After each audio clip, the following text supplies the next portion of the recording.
Hey, I'm Alex, and I'm going to show you some things that I've learned about making animations in PowerPoint.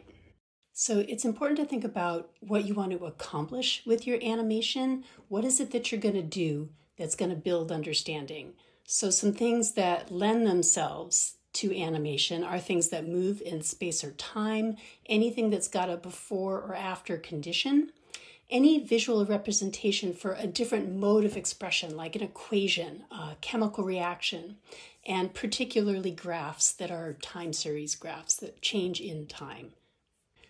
What we're going to do today is make an animated GIF. It's going to be 2 frames, and we're going to build it using the appear and disappear functions in PowerPoint's animation pane. There are a couple other ways you could do it, but using appear and disappear is a really nice skill to have because we can apply this over and over and over in different applications. So what we're going to do is we're going to make this dog wag its tail. So the dog is one object and the tail is a separate object that I can move around to different positions.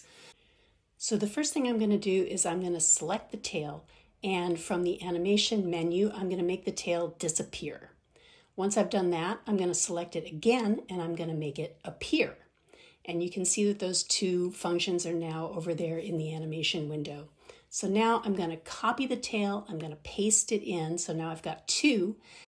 I'm going to rotate the tail in the way that I want it to wag. And the appear and the disappear are going to come with that new tail when I've pasted it in, so they're already there. What I need to do is rearrange them in the order of operations so that the first tail disappears and the second tail appears at the same time. Then the second tail disappears while the first tail reappears. And so we use the little up arrow to slide those commands into the proper order. And then I'm going to also look at the timing that I've set for each of these. The first one is going to begin on a click at time 0. The second one is going to happen at the same time as previous, and again with a delay of nothing because I want them the same time. But the third one we're going to also set to appear with previous, but we're going to delay it 1 second, and then the same thing for the fourth one, with previous with a delay of 1 second.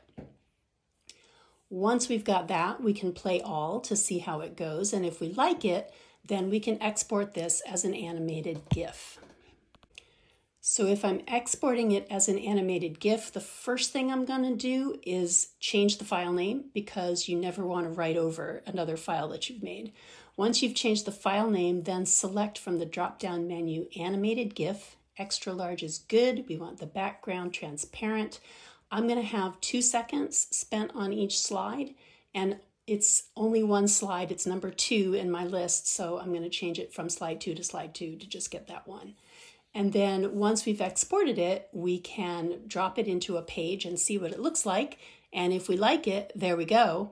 You can change the timing on things to make the dog wag its tail a little bit differently. It just depends on what you like and what you're looking for. Once you've learned the simultaneous appear and disappear, you're ready to do a million other things.